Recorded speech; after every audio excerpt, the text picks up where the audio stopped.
सब्सक्राइब करें।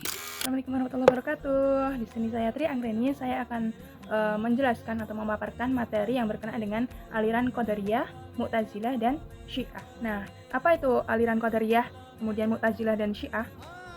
Sekarang mari kita kupas satu persatu. Yang pertama yaitu aliran atau paham Qadariyah. Qadariyah berasal dari kata qadaro yang artinya adalah memiliki kekuatan atau memutuskan. Kemudian dalam paham Qadariyah, manusia dipandang mempunyai kodrat untuk melaksanakan atau melakukan kehendaknya, bukan berasal dari pengertian bahwa manusia terpaksa tunduk kepada kodrat Tuhan atau Allah SWT.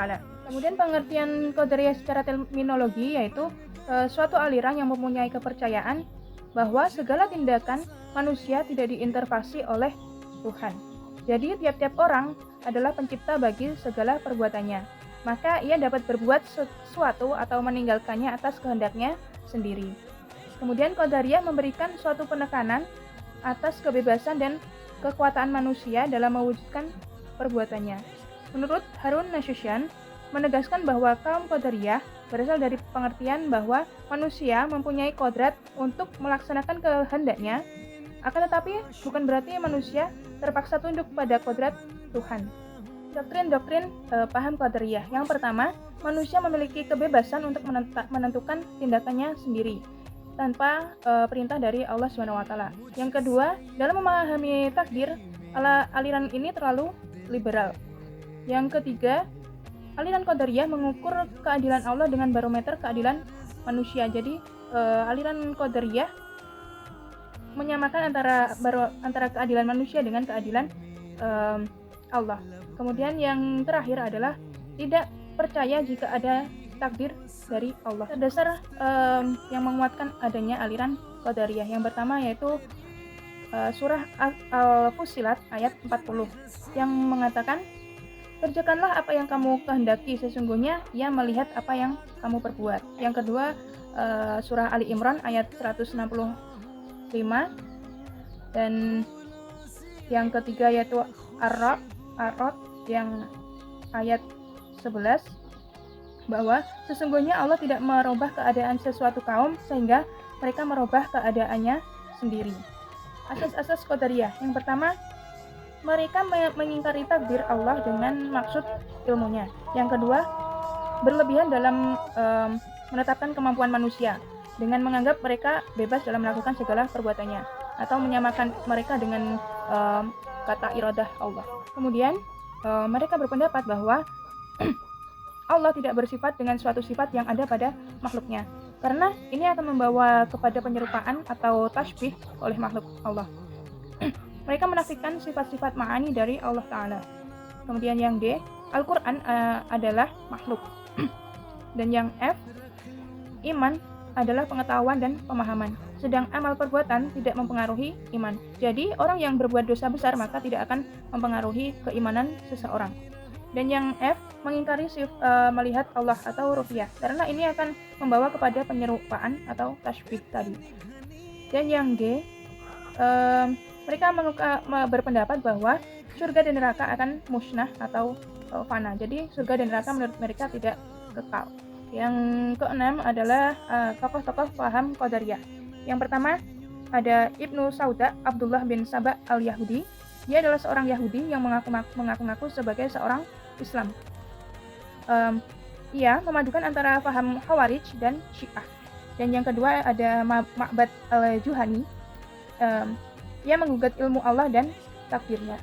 Kemudian ia adalah tabi'in yang dapat dipercaya tetapi memberikan contoh yang tidak baik dan mengatakan tentang qadar. Lalu ia dibunuh oleh Al-Hajjaj karena ia memberontak bersama Ibnu Al-Ashash pada tahun 80 Hijriah. Dan banyak penduduk Basrah yang mengikuti alirannya. Yang ketiga yaitu Ghailan ad-Dimashqi. Beliau pernah bertaubat dari aliran Qadariyah pada masa Umar Ibnu Abdul Aziz. Namun setelah Umar wafat, ia kembali lagi dengan mazhabnya. Dialah yang memberi pengaruh besar terhadap seputar masalah-masalah takdir, kemudian takwil, taktil, dan masalah irja. Khalifah Umar bin Abdul Aziz menentang pemikirannya itu. Lalu beliau menegakkan hujjah di atasnya dan Gailan menghentikan celotehannya sampai Umar bin Abdul Aziz ini wafat. Lalu kemudian setelah Umar bin Abdul Aziz wafat, Gailan kembali meneruskan aksinya. Kemudian Gailan dihukum mati oleh Hisham Abdul Malik pada tahun 105 Hijriah. Dan yang keempat ada Al-Jad bin Dirham. Dia meracik antara bid'ah Qadariyah dengan bid'ah Mu'atilah dan ahli takwil. Ia pun dibunuh oleh Khalid bin Abdullah Al-Qashri karena hal ini tidak selaras dengan Islam yang sebenarnya. Kemudian Al-Jaham bin Safwan yang dihukum mati pada tahun 128 Hijriah. Al-Jaham bin Safwan mengambil ucapan-ucapan Gailan dan Al-Ja'ad. Ia menambah lagi dengan bid'ah taktil, kemudian bid'ah takwil, bid'ah irja, bid'ah jabariyah, bid'ah kalam dan sebagainya. Kemudian yang terakhir ada Wasil bin Atta dan Amr bin Ubaid. Mereka berdua meletakkan dasar-dasar pemikiran Mu'tazilah Qadariyah. Kemudian yang ketiga adalah sekte faham Qadariyah. Golongan Qadariyah yang pertama, mereka mengetahui qada dan qadar dan mengakui bahwa hal itu selaras dengan perintah dan larangannya. Mereka berkata, jika Allah berkehendak, tentu kami dan bapak kami tidak akan mempersekutukannya. Kemudian yang B adalah Qadariyah Majusiyah. Mereka yang menjadikan Allah berserikat dalam penciptaannya. Sesungguhnya dosa-dosa yang terjadi pada seseorang bukanlah menurut kehendak Allah, tapi kehendak dia sendiri. Kemudian yang ketiga ada Qadariyah Iblisiyah. Mereka membenarkan bahwa Allah merupakan sumber terjadinya pahala dan dosa. Sedangkan dalam segi pengalaman, Qadariyah terbagi menjadi dua, yaitu yang pertama Qadariyah yang terlalu berlebihan dalam menolak takdir, dan yang kedua yaitu Qadariyah yang gulu atau berlebihan dalam menetapkan suatu takdir. Nah, yang kedua sekarang yaitu tentang aliran Mu'tazilah. Pengertian paham Mu'tazilah berasal dari kata i'tazala, yaitu yang berarti memisahkan diri dari sesuatu. Orang yang berdosa besar menurut mereka bukan lagi orang yang mukmin dan bukan juga orang yang kafir. Kemudian asal-usul aliran ini ada yaitu karena pembinaan pertama aliran Mu'tazilah ini diawali oleh Wasil bin Atta. Orang yang berdosa besar menurutnya itu masih ada imannya, tetapi tidak pula dikatakan mukmin karena ia telah berdosa besar. Orang yang serupa ini apabila meninggal dunia maka ia akan kekal di dalam neraka, hanya saja ayat azabnya tidak lebih berat daripada orang kafir. Wasil bin Atta dilahirkan di Madinah pada tahun 81 Hijriah dan meninggal di Basrah pada tahun 131 Hijriah. Ia berguru pada Hashim di Madinah dan kemudian pindah ke Basrah dan belajar pada Hasan al-Basri. Kemunculan aliran ini pertama kalinya pada masa dinasti Umayyah berada di ambang kehancuran, yaitu di masa pemerintah Abdul al-Malik bin Marwan dan Hisham bin Abdul al-Malik. Dan ketika dinasti Umayyah jatuh di tangan Abbasiyah, golongan Mu'tazilah di masa pemerintahan Al-Ma'mun secara resmi dijadikan ideologi bangsa. Doktrin aliran Mu'tazilah ada dua, yaitu yang pertama kekuasaan kepala negara tidak terbatas waktunya, dan yang kedua akal yang menentukan perlu atau tidaknya dibantu oleh negara. Yang keempat itu ada dasar ajaran. Yang pertama ada tauhid, yang berarti penetapan bahwa Al-Quran itu adalah makhluk. Jika Al-Quran bukan makhluk, berarti terjadi sejumlah zat qadim. Karena Allah adalah qadim. Jika Al-Quran adalah qadim, berarti syirik atau tidak bertauhid. Menurut mereka, tauhid maknanya mengingkari sifat-sifat Allah, karena menetapkannya berarti menetapkan banyak zat dan qadim. Kemudian ada al-adl, yang berarti pengingkaran terhadap takdir, bahwa Allah tidak menciptakan keburukan dan tidak mentakdirkan keburukan itu. Jika Allah menyiksa manusia, maka dia berbuat zalim. Keadilan versi mereka adalah menolak takdir. Jadi orang yang beraliran ini mereka menolak adanya keadilan, atau memahami bahwa keadilan itu Allah tidak akan berbuat zalim kepada makhluknya. Kemudian ada al-wa'du wal-wa'id, atau artinya terlaksananya ancaman. Jadi apabila Allah mengancam sebagian hambanya, maka Allah tidak akan memaafkan orang-orang yang dikehendakinya. Artinya Allah akan harus menyiksa orang yang dikehendaki itu, dan tidak mengampuni dosa-dosa selain syirik bagi yang dikehendakinya. Kemudian ada al-manzilah baina manzilatain, yang artinya orang yang berbuat dosa besar berarti keluar dari iman tetapi tidak masuk ke dalam kekufuran. Jadi dia berada di ambang keduanya, tidak mukmin dan tidak juga kafir. Maka mereka menduduki posisi antara mukmin dan kafir, tetapi mereka juga fasik. Kemudian ada amar ma'ruf nahi mungkar.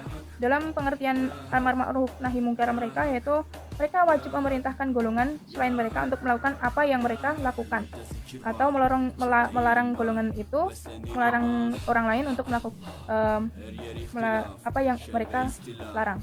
Kemudian ada amar ma'ruf nahi mungkar.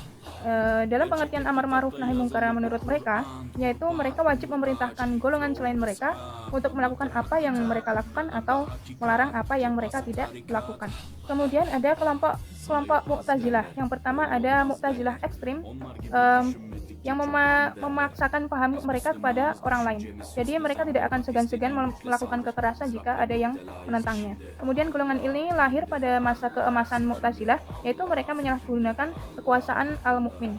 Karena mereka dibebaskan, maka mereka melakukan kesewenang-wenangan terhadap paham ini.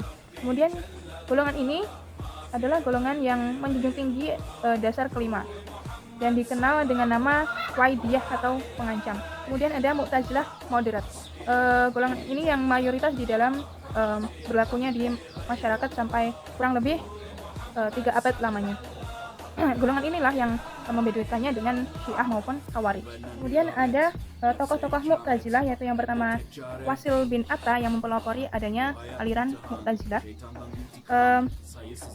Ajaran pokok yang dicetuskannya ada 3, yaitu yang pertama paham al-manzilah bain al-manzilatain, kemudian paham qadariyah, dan paham peniadaan sifat-sifat Allah. Konsep pemikiran dalam aliran Mu'tazilah yaitu yang pertama akal dan wahyu, bahwa mereka menempatkan akal di atas wahyu. Apabila tidak sesuai dengan akal, mereka menolak, dan walaupun terdapat dalam Al-Quran maupun hadis. Kaum Mu'tazilah juga menolak adanya kebangkitan dari kubur dan sisa kubur, karena mustahil bagi mereka mendapatkan azab dalam kubur yang sempit itu, karena hal itu tidak sesuai dengan akal. Kemudian sifat Tuhan, kaum Mu'tazilah mengatakan bahwa Tuhan tidak mempunyai sifat. Tuhan mendengar dengan zat dan melihat dan berkata dengan zatnya. Kemudian yang ketiga adalah iman dan kufur.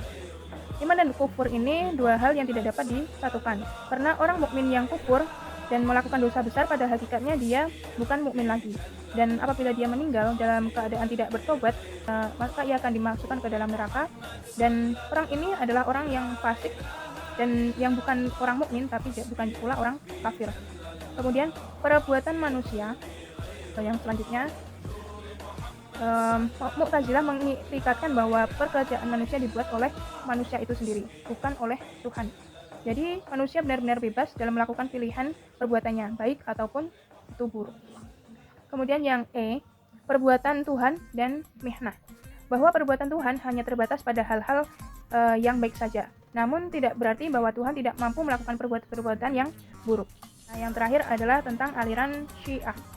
Aliran ini berarti dalam bahasa, yaitu yang berarti pengikut atau pendukung, dan secara terminologis adalah sebagian kaum muslimin yang dalam bidang spiritual dan keagamaannya selalu merujuk pada keturunan Nabi Muhammad SAW.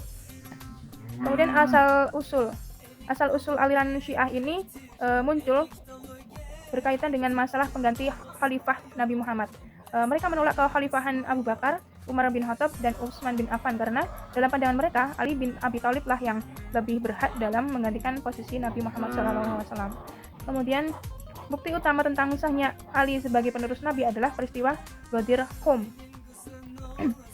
di suatu padang pasir yang bernama Ghadir Khoum. Kemudian sekte Syiah yaitu ada Asy'ariyah. Sab'iyah dan Zaidiyah dan Gulat. Doktrin-doktrin aliran Syiah yaitu yang pertama tauhid, kemudian al-adl dan an-nubuwah, kemudian al-imamah. Mereka meyakini bahwa adanya imam sebagai penerus risalah kenabian. Kemudian al-ma'ad yang berarti terjadinya hari kebangkitan.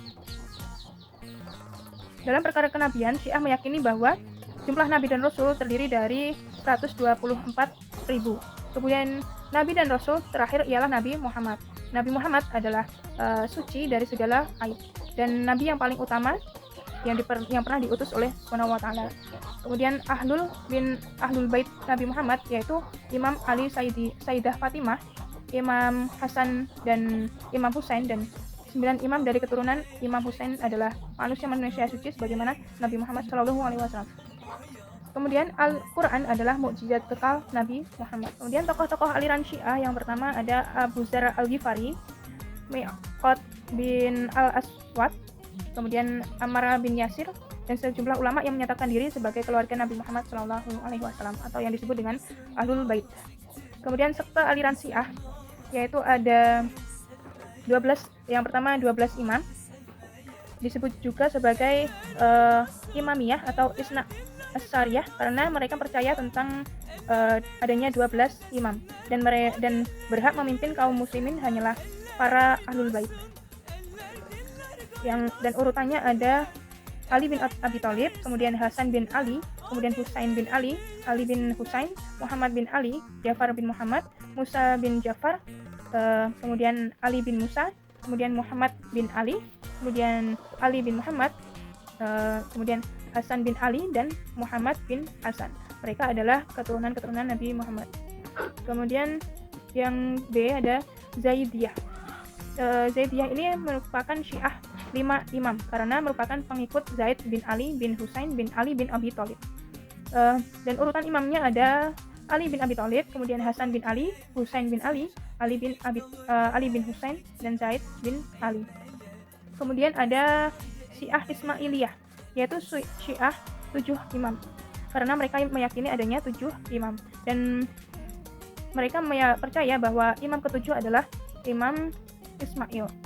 Dan urutan imamnya ada Ali bin Abi Thalib, kemudian Hasan bin Ali, dan kemudian Husain bin Ali, Ali bin Husain, kemudian Muhammad bin Ali, Ja'far bin Muhammad bin Ali, kemudian Ismail bin Ja'far.